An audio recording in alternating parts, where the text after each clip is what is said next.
Ooh, welcome to a live episode of Amazin But True, our New York Mets podcast from the New York Post. This episode of Amazin But True is presented by your Tri-State Cadillac dealers. Go visit your Cadillac showroom today or whenever you can visit and check out outside. We have a beautiful Figgy Cadillac Escalade V 2023, brand new. You don't want to miss it. Sophisticated, extremely powerful vehicle. A 6.2 liter supercharged V8 engine delivers 682 horsepower, and it features hands-free, driver-free assistance technology. Those are some big words that are too good for me, but I love the car, and it's got TVs in the back. So see, that's what they had you with, the TVs in the back. I mean, you can watch Amazin But True in the back of the Cadillac Escalade. Thanks to Katch Astoria for having us here. Tip your servers and bartenders. I'm Jake Brown, alongside my co-host Nelson Figueroa, along with special guest. Thanks for coming, Endy Chavez in the building, former Mets outfielder. Our producer Andrew Hartz is with us as well. Shout out to Cadillac. Shout out to the Mets, Figgy, for winning on opening day. You know, death taxes and the Mets winning on opening day. Yeah. This was game 8 of the season, but a win is a win is a win is a win. They win 9-3, and a good win. It features some offense, a lot of walks, some good pitching, and some home runs to cap it off. Fun day at the ballpark. Fun day at the ballpark for all that were in attendance. It was great to be out at the ballpark and enjoy, even though the weather was a little cool, but it's the Northeast, you're expecting that. Big Drip did his thing. Tyler McGill was outstanding. 6 innings, shutout baseball, exactly what you expect from him each and every time out. This is kind of who he is when he's on top of his game. So it was fantastic to see that. And then you saw on the other end, a lot of promise on that young Marlins team. There's a lot of talent, no doubt, but the walks. You can't win big league games when you give away free bases. No matter how big the bases are, you can't continue. 12 walks on the day, which led to a disastrous 3 home runs. The Mets were able to pour it on when they needed to, wind up winning 9-3. I think the biggest thing, the biggest takeaway, this offense isn't dead. This offense is a smarter offense and not just swinging for the fences and trying to hit home runs to keep up with the Joneses. I think I liked everything about today's game because there was defense, there was some offense, and some timely hitting as well. You know, they had bases loaded several times due to walks, but you got to come through in the clutch and find a way to put the ball in play and not take strikeouts like we did see in that one instance around the 4th inning where Pete struck out looking and then McNeil strikes out looking. They were able to muster or find a way to get a run in there because it's very important to do that for your offense. And it was great to see the big ass scoreboard, as I call it. It's just a big scoreboard. And, you know, shout out to my parents here. I was on there singing Piano Man. You probably were mid-lobster roll in the suite. But me and my dad on the scoreboard, our 20th anniversary father-son home opener. So shout out to my dad for that cool tradition. Endy, what do you think of this Mets team? I said on this podcast we're winning the World Series. But then everyone got hurt. New York Presbyterian Hospital became a patch on the jersey, and everyone went to the hospital. What do you think of this team? Can we win a World Series? Yeah, they definitely. They have a lot of talent, and you know, they got one more year playing together, plus the new addition. So I think the chemistry they have is going to be huge in this season. Yeah, it's going to be a fun season. And Buck Showalter is the manager, who I realize managed both of you guys. Mm-hmm. Now, you both seem to symbolize him as a guy who pays attention to every detail. And he'll give you a look that'll tell you, you suck today or you messed up. Endy, what do you think about Buck as a manager? What did he teach you? Because you played for 9 teams, so you were all over it. And he's probably one of the more knowledgeable managers that you had. I mean, he's smart. And one of the things that I know he loves to do is control almost everything. He just like to be aware in any detail.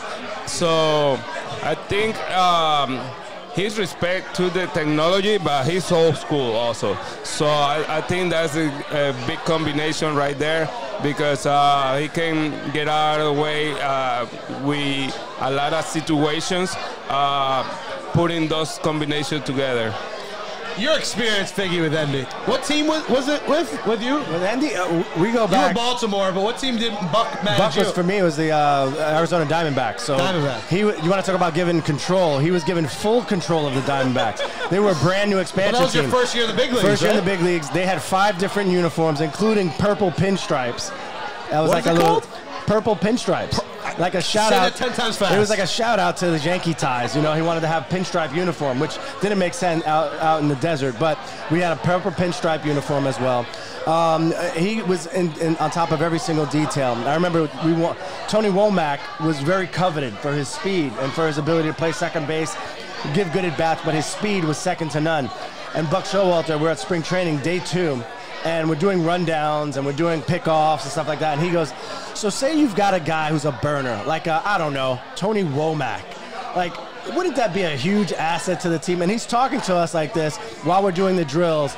And we would do the drills, and he goes, yeah, but could you imagine like twice as fast, like I say, a Tony Womack? And he's doing that nonstop. Next day, they made a trade for Tony Womack from the Pittsburgh Pirates. So this guy's on top of the game. He's knowledgeable in the game. Even when he was out of the game as a manager, he studied the game. So it was not just about the analytics that, oh, the old man can't understand it, but he has a gut feel for everything because he's experienced so many things in his career, the ups and downs, and also, you know, he's come very close, and teams have won the championship the year after he's left. I don't want to see that happen to him again, unless I'm the manager, but I would love for Buck Showalter to get his opportunity, and I think he will here with this team. He deserves a goddamn ring. Like, it's crazy that he leaves, they win, and it's not his fault. No. Like, people are like, why when he leaves does the team win? Well, it's not Buck's fault. They got better players, you know? Like, it's just unfortunate luck, I guess, because he's a genius. But again, you said it's an expansion team. You know, you were playing on it, so they couldn't be that good. I got to roast you here and there, you know? Good try. But they win the World Series, you leave too, so maybe it's a Figgy thing, yeah, right? It's a Figgy thing. Maybe it's that. And he managed you in Baltimore. Did you? What was that team like in Baltimore with him? Were you guys good? That year was interesting. That we made to do the playoff. Oh, you did make the playoff. Yes, okay. We won the wild card game. Just one game. We won, and then we got out facing the Yankees. But it was it's always the Yankees. But I mean, it was very, very interesting season there, and it wasn't that good for me because I had a few injuries. I didn't play that much, but all the team was doing good. Yeah, I really hope they win this year. Like, I am excited for this team. I'm excited to see Francisco Alvarez. You know, we got a tease last year. He hit a homer in front of 7 people in rainy weather in September or whatever that was. It was a bomb against, you know, like a double-A pitcher. Now we hopefully will see him 5 times a week, Nelson. Like, it's weird calling you Nelson. I don't think I've ever called you Nelson. Is that your name on your birth certificate? It is on my birth certificate as Nelson. I'm so used Only to calling Mama you Brown Figgy. can call me Nelson. Yeah. It's funny because your Twitter is @FiggyNY. And everyone, some people don't realize that it's you. They're like, who's this Figgy guy? So it is Nelson Figueroa and Endy Chavez here on Amazin But True. But, you know, we got to see Alvarez in a couple of weeks with Escobar hitting the way he is. We're going to see Beatty. And not only do these young guys got to come up, they got to succeed. Because this team lost out on Carlos Correa. And as time goes on, we might see the offense falter. And these young guys are what they got. There's not going to be a trade till July. So Beatty, when his thumb's okay, is going to have to come up. Alvarez, with Narvaez out till June, is going to have to succeed. He's going to have to catch some veteran pitchers. News came out that Verlander should be back by the end of April. He's going to have to catch another Hall of Famer, Max Scherzer. He's going to have to catch who we hope to be a Hall of Famer in Kodai Senga with Ghost Forkball to the tune of Ghostbusters. Oh, please. I won't sing that again for you who listened to the last episode. But these kids got to come up and they got to succeed and produce. If this team wants to win a championship, it's going to take 26 plus another 26 with how the injuries are going right now. It always does, though, right, Andy? That's why when you go to spring training, there's like 60 guys that come to spring training. And it usually weeds itself out because of injuries and whatnot. And then you get the guys that make the team, and very quickly something happens. That's why you always have to be prepared. I've spent the majority of my career just being prepared, being the next guy called up. I was the 26th man. I only made one team out of camp, right out of camp, and didn't have to go down to AAA for any time. It only happened once in my career, at the end of my career. So I know what it's like to be this 26th man. You got to keep your head up and say, you know what? I want to make sure that when they call down there and they say they need a pitcher, I'm going to be the guy that they say, because I'm putting up numbers. I'm doing what I got to do. I can start. I can relieve. I can be in any kind of situation and help the team win. That's the biggest thing. So these guys are going to get an opportunity. It's capitalizing on that, right? But I think Buck is also very smart that Tomas Nido has been a backup. He's been a starter. He outplayed McCann last year by far. So you're okay with Nito still starting, but you can't just grind him into the ground. He's used to being a backup. You know, you give him, you know, I would say at least 4 days a week, and then find a way to get Alvarez at least 2 to 3, and you're gonna have a day off probably every other week. Yeah, Alvarez came up, you know, with like a week left, and everyone says it was too late. Like they should have did it earlier, but he was also dealing with injury. Brett Beatty comes up, hits a homer in his first at bat. Like Endy, you know, I know you were probably nervous in your first at bat. His first at bat was in Atlanta, on the road, his family there, home run. You're like, oh my God, Brett Beatty is going to be a star. Struggled a bit, but then he got hurt. So, you know, weird timing for both those guys. A fresh season, you think it's better, but it's nerve-wracking, bro. Like, what was your first team? Kansas City Royals. Kansas City Royals. So not much pressure in Kansas City. 7 people in the crowd. Sorry, they weren't that good, but like you were nervous out there, right? Yeah, and my first game was in a row facing the Texas Rangers, and like I said, it was a lot of all-stars in there, like Andres Galarraga, Ivan Rodriguez, Rafael Palmeiro, Ken Caminiti, A-Rock. It was a lot of names in that. Only I just saw on TV. So it was very nervous, especially on my first at bat. After that, I hit my first hit, it was gone. Now I'm focused. Now it's like a yes, I got the first hits on the major, so I'm not the player to come to the majors and not hit a base hit. So that's gone. So I get confident. The next day I hit 3.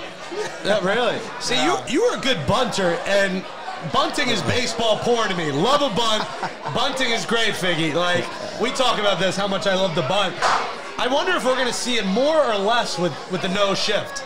Like, do you think we'll see it more or less? I think we're going to still see it less because you got the universal DH takes away the pitcher. It was the one that was mainly bunting. So, but one of the things that I love about me and Endy and our journey throughout baseball and baseball life, and we keep bumping into each other, we keep bumping back into each other, and we keep re-meeting. I faced the Texas Ranger in my first game in the big leagues as well. Oh, so really? I did it in Texas as well in Arlington. And same thing that he said. You got Rafael Palmeiro, you got Pudge Rodriguez, and I'm sitting there going, how do you get these guys out? Like, I knew in my head, I played it over and over, like me versus them in the backyard, you know, when you're a kid, can't wait to face it, and now it's real. Now I'm really good. So my first big league strikeout went on to be a Mets first base coach, Luis Alicea. It was my first big league strikeout, and I reminded him of that. I said, hey, you were my first big league strikeout when I was with the Mets, and he goes, yeah, you and a whole lot of other people. But that's one of the things, like that moment of getting up there and seeing the third deck. Like when you're in the minors, there's only one level. You get lucky if there's a second level somewhere. When you see that third deck of fans and you realize that, oh my God, it's going to be filled with people, and I'm on the road who are already going to hate me and boo me. As you're warming up, for me, I'm starting, so I'm warming up, and the fans are already on me. Is that all you got? Oh my God, you're not even in the last 3 innings. You suck. And I'm like in my head, just kind of trying to whistle, get a tune in my head, block it all out. Then I get out there, and after the first pitch, it's like, all right, nothing's changed, right? It's 60 feet, 6 inches. The dimensions are the same, but it's the fans and that roar of the crowd. So you try and take it away as long as you can, but you realize the first hit you give up, the first extra base hit you give up, the first run you give up, it's a landslide. Like, I got to curtail this from turning into something ugly. I was able to do that, but at the same time, it's very nerve-wracking. I love Endy's story, and I love how many times he had a chance to. I think we're both very proud that it wasn't just about getting up one time. Went down a bunch, came back up a bunch of times as well. I was up another 11 times after that first time I got sent down. Did you face Justin Verlander ever? No. Well, you actually, rarely hit, training. so you did. Training. You faced Verlander. Yeah. You did. Spring training, we were facing him, and I'm in the dugout, I'm watching, and for 3 innings, nobody has like even foul tipped the ball. And I'm sitting there and I go, oh my God, guys, I got him. They're like, what do you got? What do you got? They thought, I could tell if he was tipping pitches. So I'm like, all right, be very quiet. I go, you see that right there? You see that right there? When he lets the ball go out in front and it's like 96 to 98, that's his fastball. I go, and then when he kind of turns his hand a little bit to the side and it's 92, that's his slider. Stay on it. And they're like, you're an ass. You're an absolute ass. I go, dude, somebody scratch him. He's unbelievable.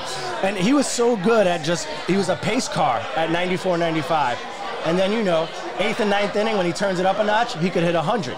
Yeah. We couldn't get the younger generation to understand that. Keep something in the tank for later on in the game. Because it's so specialized now. We're getting starters 4 innings, and then we got a 6th inning guy, then we got a 7th inning guy, then we got a lefty for the 3 lefties, and then we have our bullpen guys that are supposed to do it. Back then, when you were Verlander and you're Scherzer, give me the ball, I'll see you after the 9th inning. What was your experience, Endy, because you were a hitter, facing Justin Verlander and facing Max Scherzer? Give me a little breakdown if you remember going up against them.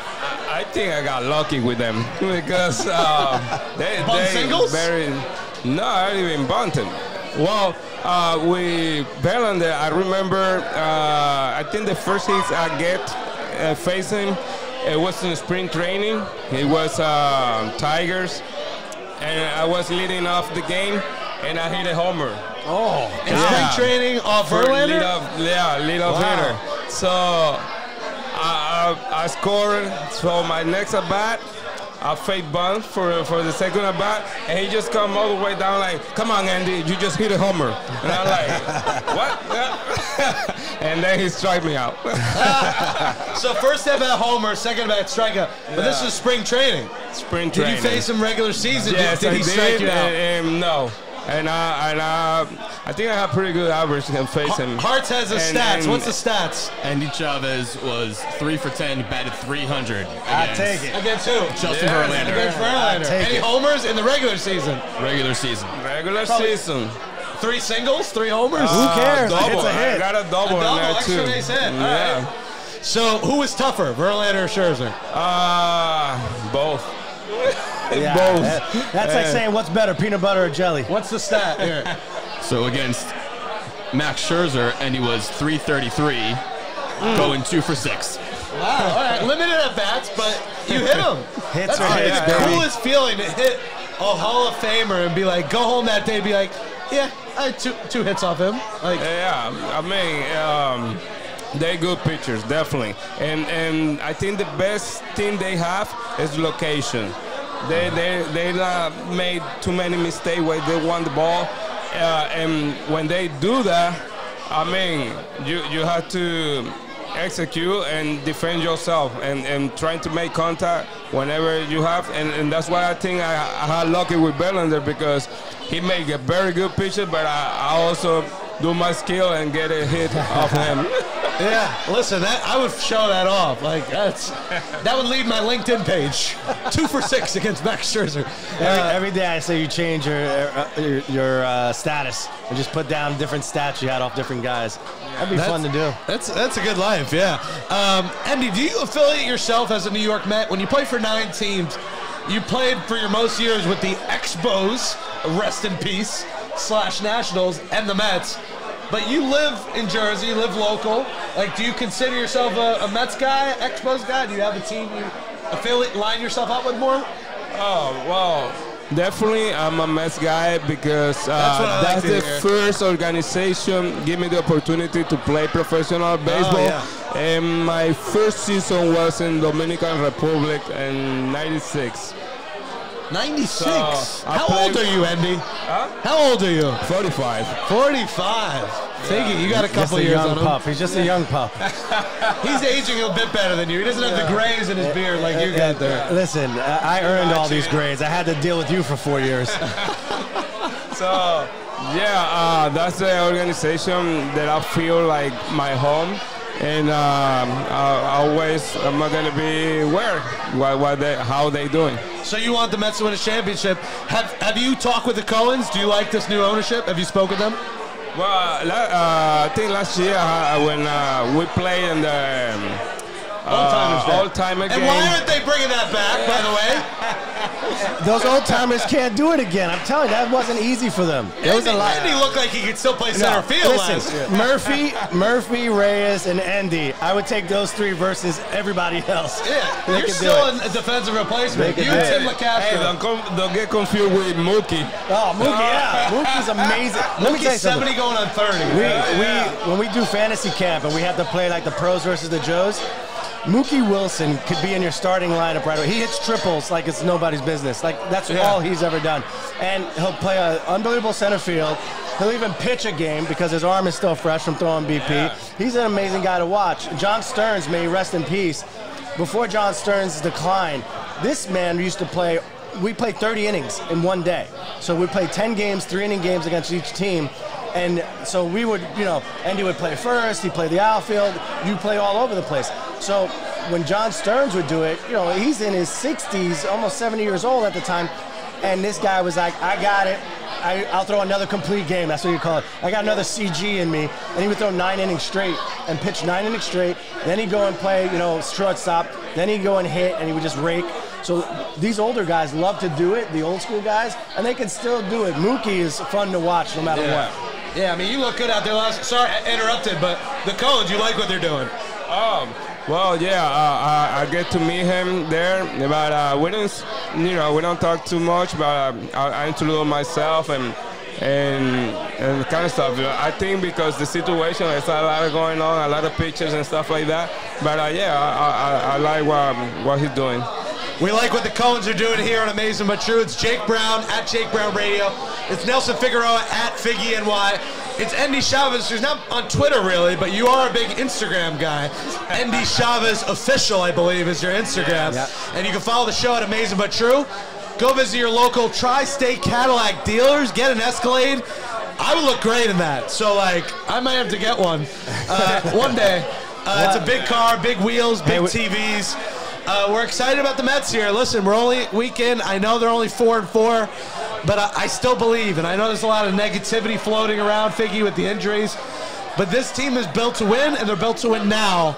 And I don't think it's time to panic because Escobar's struggling. I don't think it's time to panic because their injuries. Verlander's on the horizon to come back. And I think we should keep this opener positive mojo. Citi Field, big scoreboard, all the changes. It's going to be a fun year. It is going to be a fun year, and I think, today was a good sign of things to come. More patient hitting, get back to what they did to be successful last year, not swinging for the fences, putting balls in play, taking advantage that there's not a big shift like there was last year. I think you're going to see a lot more of that. Guys knowing that their bat-to-ball skills are pretty good. McNeil has to get back to that. That's what made him a solo slugger, a guy who is able to hit over 300. This kind of baseball is built for him.